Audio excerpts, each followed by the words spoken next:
I watched Blood of Zeus with its creators, Charles and Vlas Parlapanides, and now you can watch the conversation we had while we watched it. By the gods. Okay, so for me and for many other film professionals who grew up with DVDs and Blu-rays, those commentary track special features that we used to get where filmmakers and actors and writers and producers would talk about how they put together their movies were basically our film school. In this age of streaming, we pretty much never get them at all, so I thought I'd try and recreate that experience right here on YouTube. In a second, you're going to see the conversation we had while we watched the final episode of Season 1. And although you can definitely just watch the video like it's an interview, my hope is that you'll actually watch the show with us in real time. They're going to talk about their inspirations, how the show came together, some of the challenges in writing and making it, and also a lot of the highlights. It was so cool getting to hear all these insights as we watched it, and I cannot wait for you to see it. You can watch it super easily right over on Netflix, and I'll have a timestamp in the corner so that you can make sure you're synced with us. And by the way, Season 2 is coming out on May 10th, so if you're watching it before then, or right around when it comes out, make sure to check it out as soon as possible because Netflix really cares about those early numbers when it comes to ordering a third season. And last but not least, before we get into it, if you like this concept, I've got a bunch more of these commentaries coming up, so definitely hit those like and subscribe buttons and maybe leave a comment for the guys while you're at it. Okay, let's go. Hey everybody, I'm here with Charlie and Vlas Parlapanides, the creators of the hit Netflix show Blood of Zeus, not to mention the writers of many other things, such as the movie Immortals. Season 2 of Blood of Zeus is coming out in just a few days, so I'm super excited to do this commentary, not just because of that, but also because I actually had them on my first YouTube series 3.5 years ago, not long after season 1 came out. And then they gave me all sorts of cool like insight as I was trying to break into Hollywood with my own writing. And one really cool thing that always stuck out with me from that interview is what like incredible students of the craft you were. Just throughout that whole thing, you were constantly dropping quotes and stories from legendary writers and filmmakers who had inspired you along the way. And that inspired me to go a whole lot deeper into just having a real student's mindset myself. And so I'd love to think that like it's coming full circle now for you guys as you're doing things like this and giving new writers an opportunity to learn from you. So I think that's super cool. I'm really honored that you're open to doing this. Before we start, do you think that you would be able to give like a 2-minute version of who you are, how you got into this wild business, and how that led to what you're doing now? Listen, Dave, we appreciate you having us back on. It's our pleasure. There's always this camaraderie amongst writers. We're all in the trenches together. And the truth is maybe in some of the other disciplines, like, and of course there's like open writing assignments where, you know, writers compete, but in the end, you're going to write your stories. We're going to write our stories, and we're all just kind of helping each other. But my name's Charlie Parlapanides. My brother and I, Vlas and I created Blood of Zeus. We're the writers and executive producers. And basically, you know, we grew up in New Jersey to an immigrant, you know, Greek American family. Didn't know anyone in the business, but tried to figure out our way forward and realized that writing is one of the ways that's still a true meritocracy. Doesn't matter who you know or where you went to school. If you have a script that gets people excited, that opens doors. And you know, kind of found our way forward by, you know, I worked at a small production company, then I worked for Scott Rudin, and then went to Paramount, worked as an assistant. Vlas kind of came up through the, you know, production ranks, but we knew we had to commit to writing, and that's how we got here. Vlas, I don't know. Yeah, I think that's very well said. You know, Charlie jokes around, but there's some real truth to this. He says that we're the Rocky Balboa of screenwriters, and it's true because we get knocked down, but we always manage to pick ourselves back up. And as any writer knows, that's part of the deal. And you always try to find inspiration from other writers that you admire. You know, Arthur Miller is a writer that we admire, and he had said once, well, he was asked once how he was able to write Death of a Salesman, and he said that was easy because 98% of what he experienced up until that point was rejection. And so he said when the time came to write about rejection, it was easy for him. And so I told Charlie, I said, you know, when I heard that, 99% of what we were experiencing was rejection. But I said, that's only 1% more than the great Arthur Miller. So we're in good shape. So the point of the story, joking aside, is that everything is how you frame it. And it's very important, especially in this business, to, you know, frame things in the most positive way. Work as hard as you can. and then hopefully let your passion at the end of the day, your passion, your hard work, and your vigilance work for you, and hopefully put you on top. Well, you guys just you knocked that out of the park. So well done. That's great. So, you guys ready to go with this? We'll hit Yeah, play. We're Awesome. ready. All right, so we're gonna do season 1, episode 8 of Blood of Zeus, starting in 5, 4, 3, 2, 1. And we've got the Netflix logo coming up. we always love starting over black Yeah. noises, voiceover. It's always can always capture the audience's imagination So you do that a lot in your feature scripts as well, or all the time, all the that's time. cool. And we always thought this quote was a very cool way into a show because it gave us artistic license. This was an oral tradition. And what if one of those tales were lost and now we're rediscovering it? And here's that tale. Awesome. It's kind of funny. Our season 1 director, Sean, he would sometimes call these travel openings where we see people moving and we intersperse it with the opening credits. Now, these are just the giants kind of taking a stroll through the ocean. The better example is probably in episode 104. We have Hermes running, and there's a great bit of music our composer Paul did. And in episode 106, where Heron flies up to Mount Olympus, but he always liked to do these travel, he would call them travel openings, where we see characters travel and then we see the credits pop up. And here, is the third one of season 1. That's I always like interesting. that. We kind of we repeat that in season 2 as well.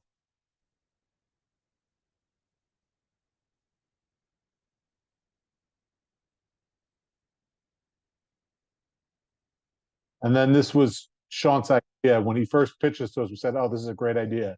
He goes, "Every episode we should have a slightly different, kind of title credit opening or card that somehow reveals something about the show or something we're going to see in the show."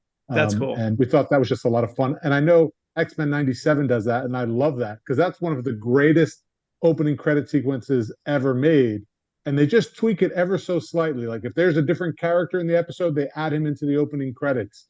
And I love that. There's a couple of people that worked on our show on Blood of Zeus, Chase and Marvin, bro. He's on Yeah. that show as well. And I love that they brought that. This is a great shot, by the way. Love that with the sun in the That's super background. cool. Yeah, I mean that's one really consistent thing about this show is just how consistently beautiful it looks. That that's all Sean and Powerhouse. Got to give them credit for that. It's great. I love how, Yeah. the fans tried to guess who all these other gods were in this group shot here. How'd they I do in have terms of getting it right? to say, yeah, How did they do in terms of they're getting actually it pretty right? good. There was a Yeah, bunch of them. It's kind of interesting because it's almost like iconography where you have to give like one or two little yeah, details that hopefully sell that this is this god or this demigod. And people picked up on it. It was actually, it was actually pretty impressive. that's cool.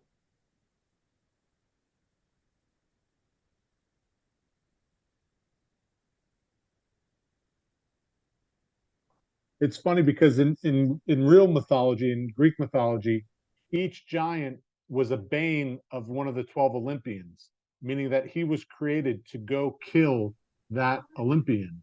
And so Ah, we kind of took that idea of like, okay, well, if you had to fight Poseidon, what should you look like? Or if you had to fight Hermes, what should that's you look cool. like? What abilities? Now, that ended up getting like too complicated, but that's why each giant is different because we were trying to work off that ideas. Because then it was balancing that with like, well, does that look cool? Looking cool is important in animation. That becomes part of the decision making process. So, But were you working with the designers at that point when you were coming up with the general concept for how they looked, or was that all kind of in the Bible that you wrote at the beginning? we had written the scripts, and then our director Sean would just sit down. He's like, "All right, Giants, like, what are you thinking?" And he's are they like big fee fi fo fum like thumping around? And we said, no, we don't want them to be like that. If you look at ancient Greek pottery, they're the same size as the gods, but part of it is you say giant, and now that word giant means big. He's like, well, so then what can we do besides them just being big? How can we make them interesting? And that's when we told him that each giant was a bane. Like they have names for each giant, and that's the bane of Zeus, meaning he was brought into the world to kill Zeus, and this is the bane of Ares. And he goes, well, that's interesting. So then maybe they each look different and have different powers. And he just had the design team just work on different things. And Sean's big point was that, like, in Greek mythology, they used kind of like a lot of like hybrid beings. Like a griffin is part lion, part eagle. So he said, like, so maybe they're part humanoid and part like insect or animal. And That's cool. That's kind of how we just kind of found our way forward. Yeah, that's great. This is good stuff. I love hearing this backstory. You know what? My moose got me. I always love as a kid. Funny thing, that's Vlas' son, James. I'll never forget, bro. We were trying to finish the scripts for season 1, and you got the call to go to the hospital. Yeah. And he was being born. So I always think the show is as old as James. Wow. That's it's true. What time do you guys have on the screen? What I have 3206 remaining. Counting down, yeah. Yeah. This was I always like Poseidon's entrance here. Sean, our director, was always big. He had him come up those flying water spouts. And this idea here is that, Poseidon's pissed that there they are. Hera has pushed into the giants, and that's his jam. He's not going to let anyone take the oceans. That's awesome. Chris Diamantopoulos, who voices him. If anyone, if they don't know who Chris D is, he's so talented. He's an amazing voice artist. He does Mickey Mouse's voice. But him in Silicon Valley, that is one of the greatest characters of performance. And he's very versatile. He can do any kind of voice. And in addition to that, he's a great actor. He brings emotional truth to everything that he does. I have to admit, I don't know who he is in Silicon Valley, so now I have to go look at that. He's like the venture capital guy, the 3 commas guy, or 3 commas. Like he's nice. He's obsessed with being a billionaire. And, awesome. Yeah, he's really funny. What's interesting about this scene is that initially what Zeus had said we had given to Heron, and then we changed that and we gave that speech to Zeus, and that was the right choice.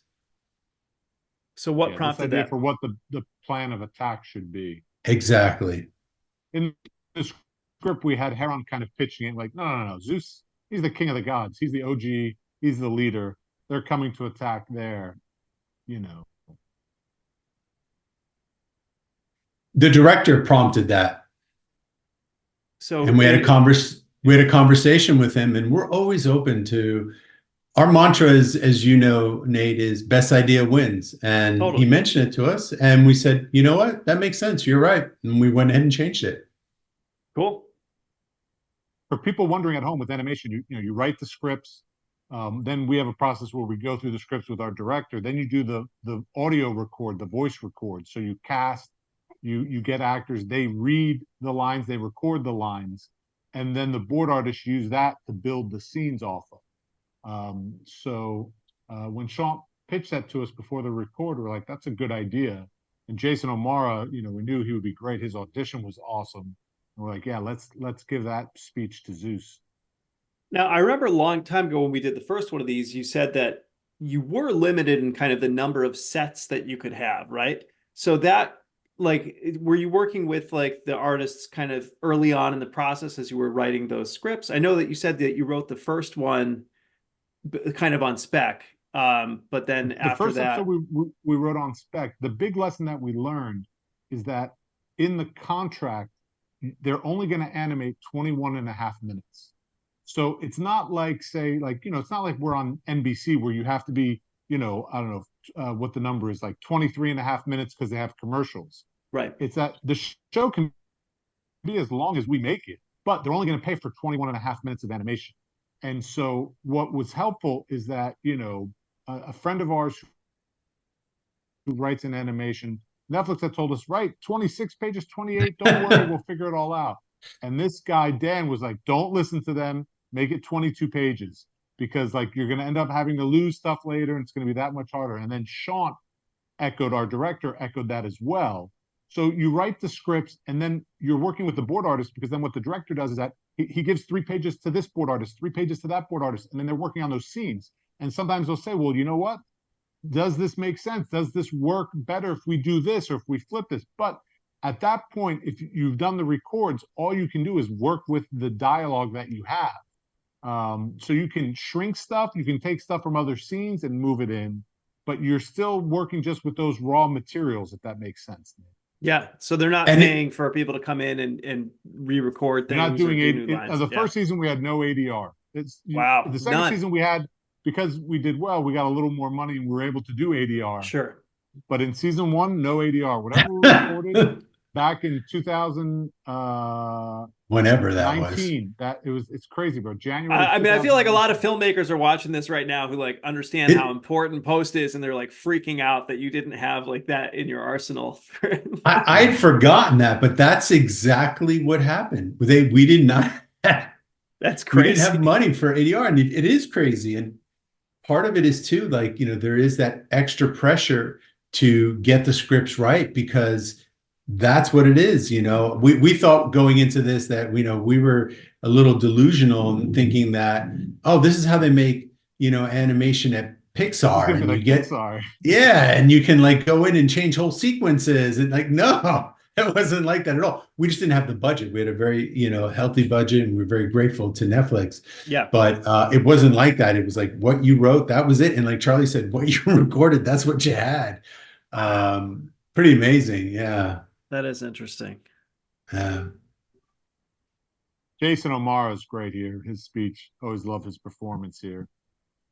Funny note for fans, that's like we called this the hero armor for episode 108, where Heron and Kofi and Evios and Alexia wear the black and gold. Mm-hmm. Sean had pitched us that look. He goes, it's like Cobra Kai. He's like, you got to watch this show. It's on YouTube. It's on YouTube Red. And awesome. It's based on Karate Kid. I'm like, Sean, we love Karate Kid, but we're not going to sign up for another streaming service. But the Cobra Kai dojo that has the black and gold, that's what made him come up with that idea. We'll see the next time they really show it, but that's where that look came from. That's pretty interesting. And then what's funny is that when that show eventually made it to Netflix, we both binged it, and it's like, this is amazing. We loved it. Yeah. But also too, going back to like trimming down the pages, that was a challenge. That took like a month and a half. We had like 27, 28 page episodes, and to get them down to 22 pages, 20 pages, that was a real challenge. It was really hard. But we couldn't have produced the show if we hadn't done that. And that is the biggest challenge. We talk about it all the time for the show is to give these black and gold right there. That's the Cobra Kai look. That's awesome. And it's so funny. It's Cobra Kai. That's such a great little bit of trivia. You would never think that, right? I mean, yeah. And we were loving the show, but I remember Sean, like, I'm not going to get YouTube Red. Like, stop telling me about Cobra Kai. He's like, no, but it's great, and you're going to love Johnny. And I'm like, Sean, stop. Yeah, and see, Kofi's got a little black and gold, and so does Evios. Yeah. Awesome. Yeah, no, he's spot on. But that's what we struggle with. We have all these characters. We want to give them as many moments as we can, develop the characters as much as we can, but we only have 20, 22 pages. And then you have to, limit. There they are again. Nate, it's great that you do this, because truthfully, what we kept talking about in this sequence, especially when we were boarding it with Sean, I'll never forget watching the Lord of the Rings DVD commentary and Peter Jackson saying, especially for the last one, The Return of the King, that they had these huge fight, or maybe it was for the second, the Two Towers, where they're fighting the orcs. They're fighting on the orcs, yeah. Helm's Deep. He said, we shot all this footage, but what we discovered is that if it wasn't our main characters, you quickly lost interest. That was the commentary on Helm's Deep. Yeah. On Helm's Deep. Is that what it was? Yeah. And so we kept telling Sean, like, they had all these amazing boards where like the action was super cool. And we're like, listen, if it's not Zeus or Heron and gang or Seraphim or Hera, get rid of it, because like it just, you don't care. And when we kept focusing back on them, the episode really started to take shape. Well, it's funny you say that, because I think probably as you're also action writers, and when it comes to features, right? You do a lot of action, and I think that applies to features too, where like you can't just have, you can have the coolest action sequences and the things that you have never seen before stacked on top of each other. But if you're not having character moments about the characters that you care about, it doesn't work. You know, it gets boring really quickly. It all falls flat if you don't care about the characters, and we always try to have the action be an extension of the characters. Right. Because if they don't care about the characters, if they're not rooting for the characters, doesn't matter how cool the action is, it's going to end up falling flat. So it's a good point, Nate. You must be a writer. I try. People love that Dionysus. My daughter showed me a TikTok where like some kid, he's watching this. He's like, wait, did Dionysus just spit wine in his face? I love that somebody made that into a TikTok. That was hilarious. Yeah. That's cool. I think that was the director's idea. I think that was Sean's idea. That was Sean's idea. Yeah, it's cool. It must be fun to have had this pick up the type of popularity that it has, where there are things like it's turning into TikToks and memes and whatever. You know, it's got to be cool. We're just thankful because we love making this show, and if people are reacting that way, it means they're watching, which means hopefully we can continue. Listen, it was number 2. That's no small feat. It was number 2 on Netflix, only behind The Queen's Gambit, which was a massive hit. Incredible. Which is and then it was number 1 in over 40 countries. We got millions of views. Normally, Netflix waits a month before they decide whether or not to do another season, and after 10 days, Netflix called us in and they renewed another season. How great is that? Our powerhouse producer, who's been doing this for a while, he goes, that's never, ever happened before. So that speaks to just how well it did and how it appealed to everyone around the world. So we were very fortunate and very blessed. I love this little moment with Evios and the Whip, because Chris Dimitopoulos, who voices him, said, all I ever dreamed of doing was playing Indiana Jones. And he goes, at least I finally got a whip in this show, but I got to whip someone in this. You know what's crazy though, Nate? Vlas is mentioning like the release. I was just looking back at old emails, and the night the show came out, we sent our main executive, John Dredarian, the guy who bought the show and made it. We said, listen, no matter what happens, like, we just want to thank you for making the show, and we hope it does well, but no matter what, know that, we're in your debt. And he wrote us back the next day at 5:57. He says, like, all early indications are very promising. Like, we'll be in touch. But by the next day at 5:57, he knew that like people were watching, and it's just like that's how amazing. fast this business is now. It's a lot different than it used to be, for sure. That's pretty cool. And we're very grateful to John, because at that time he really stuck his neck out for us. Most often animated shows, came from big video game IPs or had. Now you could argue that Greek mythology is, public domain IP, but still no one had done that. And no one, we're very grateful for people that took a chance on the show when, they're putting up they're risking their jobs, in some ways. So he believed in it. You created an original character and storyline within that world that everybody knows too. So it's not like you're just picking up, a story from the myths that everybody's already familiar with. And we've pitched those, believe me, Nate, but it's just that when you pitch kind of the traditional stories, executives, their eyes kind of glaze over. They feel like probably because they've heard that pitch a billion times, right? So yeah. So you got to come up with like something new. I love this is a great sequence. I love this death and how on this fight and how this was just directed, brilliantly, and you really milked the moment. It's coming up. Really, in the scripts, made that like Heron had learned to be a great archer. That we kind of lost because there were sequences when we did that thing where we trimmed the episodes from like 26 to 28 pages to 22. That was lost. Sometimes like you see like residual strains, like there he was firing like even the special arrows, but that had still kind of stayed with everyone that, Heron should be really good with the bow, even though that's not really a part of the story anymore. Interesting. Yeah, but it plays, it works. Yeah. So, but you got more than 21 minutes out of this episode by far. So how'd you pull that off? Sean, our director, was a genius, and what he did little kind of tricks where he would send like on. So like say that shot where we're panning in on Zeus, or this now we're panning in on Hera. What he would do is literally board one frame or a few frames of them, and have them animate it, and then he would build in the slow-mo move. And our editor Greg could manipulate the mouth, so we would only pay for 2 seconds of animation, but we got a Got it. 10-second shot out of it.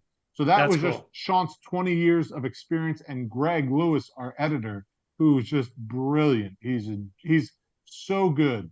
So through those tricks of the trade, we actually delivered 30 minutes more of footage than Netflix paid for. But That's really cool.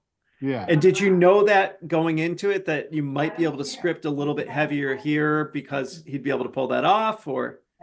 No, we found that out afterwards, and what we didn't Sean even knew really. it going in. Sean did, He yeah, wanted our to have as director. much time to milk moments and extend moments than be like forced to be on rails and have to like That makes know sense.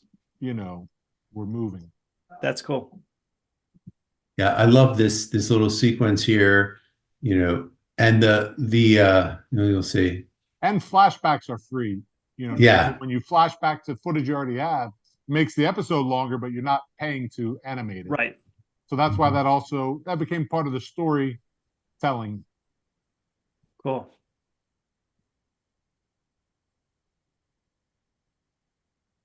Like in that sequence, we cut back to Heron moving twice. That's the same shot, actually. But that's like another way to save animation. Like, we paid for 21 and a half minutes, but that shot we used multiple times, and just little things. And the audience, they just watch. But Now, the people making the sausage, it's good to know. I know it's early, so maybe can't say that, but are you using some of the same tricks and reusing anything from season 1 to make season 2 work? Or yeah, absolutely. We're trying. Cool. Yeah. From season 1. Sorry, go ahead, bro. Different production process this season. Yeah, I don't know. So that's a little different, but I love these moments here, just how it was milked. They milked the moment. The little eye wink, the little blinking of the eye, that was the director's idea. That wasn't in the script. And it's always so refreshing when you get like great ideas from the creative team, where they come up with these little moments and they take what's there on the written page and they elevate it. That's what was done here. That's cool. It's a really, like, I've only had that experience once really, but I mean, it was really pretty awesome to experience that myself and like see just people who are geniuses at their own craft doing things that I never would have been able to come up with myself, and just elevating what I had put on the page. It was really fun to watch that. That's awesome. That's awesome. That's the process though, Nate, and you'll continue to see this the more stuff you work on. Writing, you're like the architect, but then all these talented artisans come in, and you know what? You might have designed the kitchen this way, but then you get somebody who's like a master with marble, and that's like what the actor is, and they shape it and do something and create something that within that space that's better than you could have imagined. And that's what this process is. Totally. And it's fun. It's just, it's cool to see it. So, what's crazy, bro? At one time we had Hera die too. Yeah. And then the director said, you know what? You have Zeus die and you have Hera die. That's a lot of death, and they're close together, and one diminishes the other. And he was right about that too. So we said, you know what? You're right, and we're not gonna have her die, and we changed that. Yeah. Interesting. Yeah. So that's where you just have the Biden go through her hand instead of impale her and kill her. Exactly. That's a change you can make because there's no dialogue involved in that.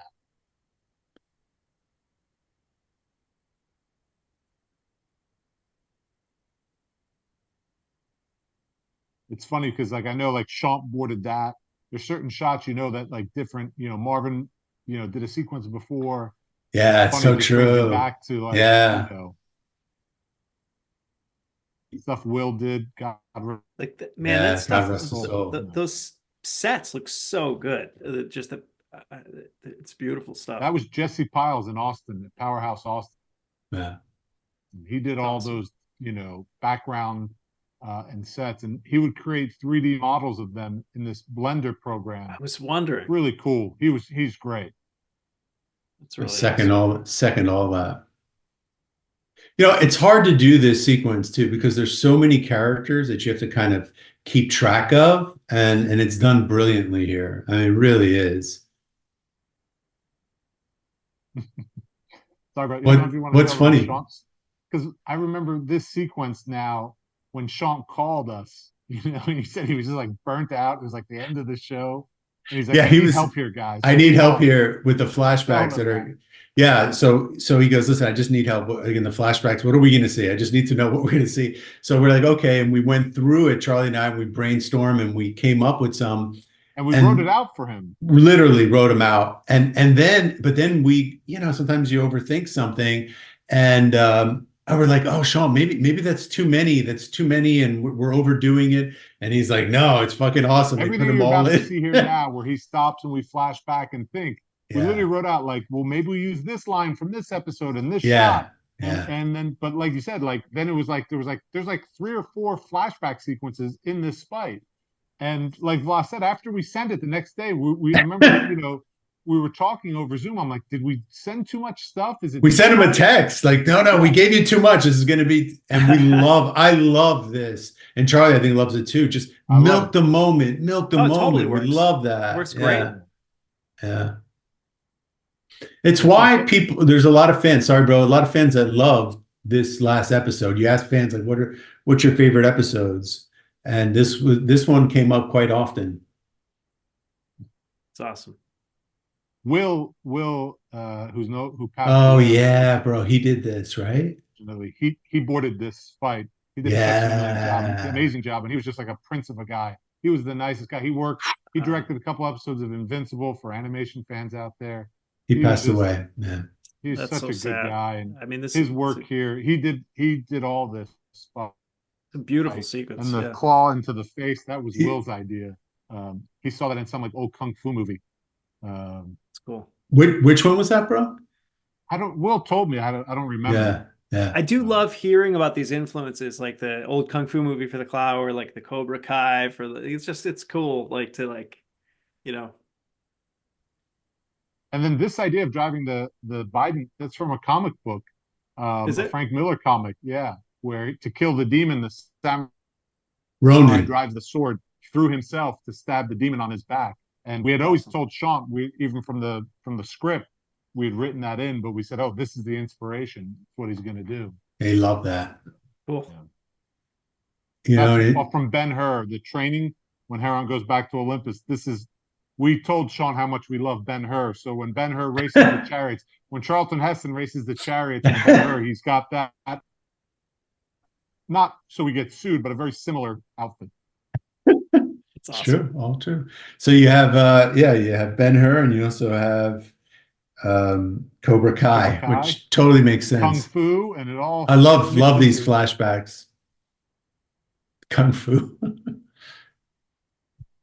And this is just like where you just milk it, and where vision of the director and music and editing all come together. So great. It's just a lot of fun. I just love this. I love this sequence too, and it's about brothers, and it culminates this moment.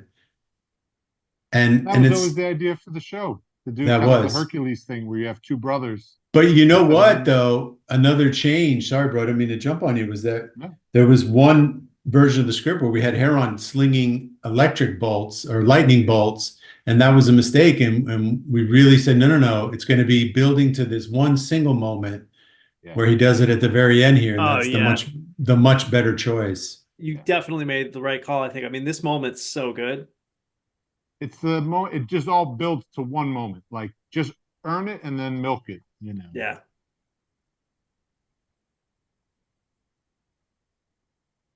Wow. Yeah. All these flashbacks. Yeah. I think also too, by the end of season 1, the crew was pretty exhausted. They worked their ass off. Yeah. This is a great moment though. I love it. Yeah, me too. It's great. That's just like where you really milk the moment. Take your time. I always love the bolt of lightning coming out Seraphim's eye. I always thought that was a great little touch.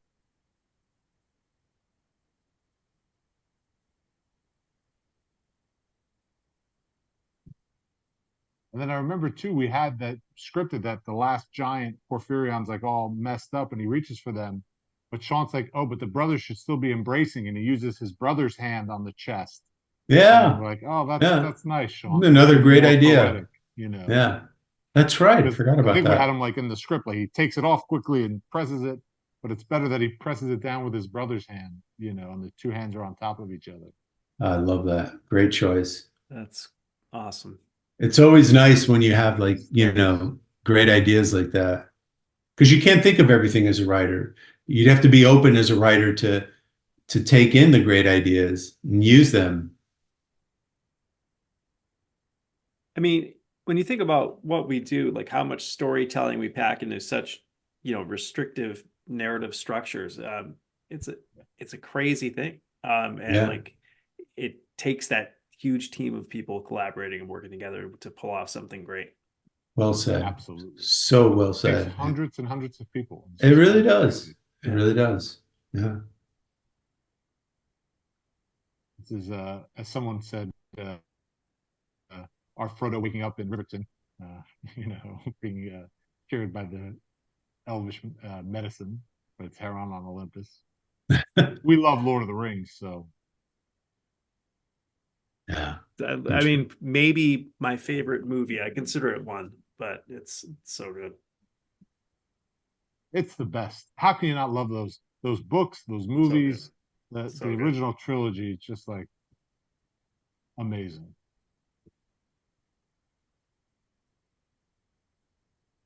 It's funny, Sean But was worried I, that we rushed this ending. We're like, no, this is good here. This just you just need a moment to breathe. Victory. I'm a big fan of like short denouements. Like I think, you can wear out your welcome pretty quickly. Exactly. Exactly. Yeah, we just that he thinks of his father's sacrifice, he thinks of his mother, and we see the gang all reunited and hooray. That's all we need Totally. to see in Olympus. But we just want to Actually, get this speaking of last Lord of the beat. Rings, I think that's the one downside is Return of the King. It's just the ending is so long. Yeah. There's a lot They to have do, but multiple. Yeah. You have to make a choice for who you want to see at the end. yeah, yeah. I still love that, but I know what you mean. There's multiple endings at the end of Lord of the Oh, Rings. yeah. I mean, I love that movie, but the ending goes on a long time. If there's one flaw of that trilogy, I think that's it, and it's fine. So, And then this last little beat was Vlas's idea, the kneel. I always love that. oh, That could be his. it's perfect. Yeah, Yeah, I think. Yeah, it was it was your idea, and I was like, oh, that's great. And then, but we didn't. This actually, I think Powerhouse had to go out of their fee to do it Yeah, because yeah, Brad's like, that's such a good idea. I don't care that it's coming out of our. yeah. And I think, and it was an uh, amalgam. that's so It, great that they were open to doing that. Yeah, and it was an amalgamation of like, and Charlie and I talk about this all the time. Someone thought to say this, and then that led to someone else saying something, and then this and this, and so I can't take credit for it. It But was a continuation of a discussion that I don't know where the discussion began, but it culminated with this, which is nice.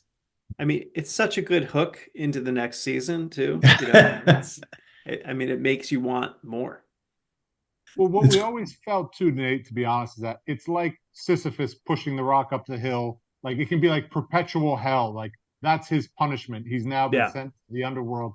Yeah. Or it can be a lead-in and a thread that we can pull at to make more seasons. So we wanted it to feel like, not just like, oh, here's the obvious scene that like, they're setting up for more.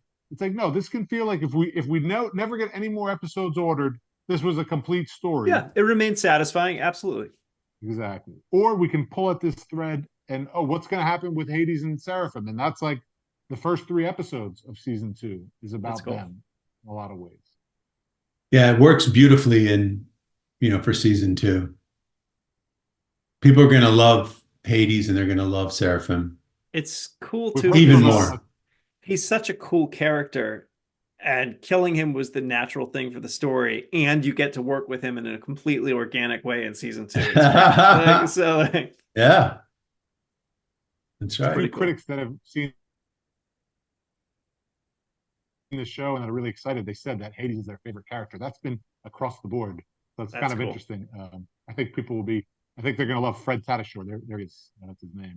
It's great. 80s. And well, congratulations, guys. I mean, like, it's awesome. I'm so happy for you and excited for you to have season 2 come out. And Thank you. And thank you for doing this. This was a real honor to be able to just kind of like sit and watch your show with you and hear about it and everything. And I think thank you for having us. Love it. So thank you for having us. It was a lot of fun. We appreciate it. Thank you for taking the time. My pleasure. Seriously, it's a complete treat for me to be able to do it. Any parting words for fans of the show or other writers or anything? Or say that again? Any parting words for fans of the show or other writers or anything? Yeah. Listen, the one thing I'll say to the fans is that, one, again, we're grateful to you because you're the only reason the show has been able to continue. The one thing I will say, kind of a call to action, is that if you want more Blood of Zeus, we need you to watch that first day, the first 10 days.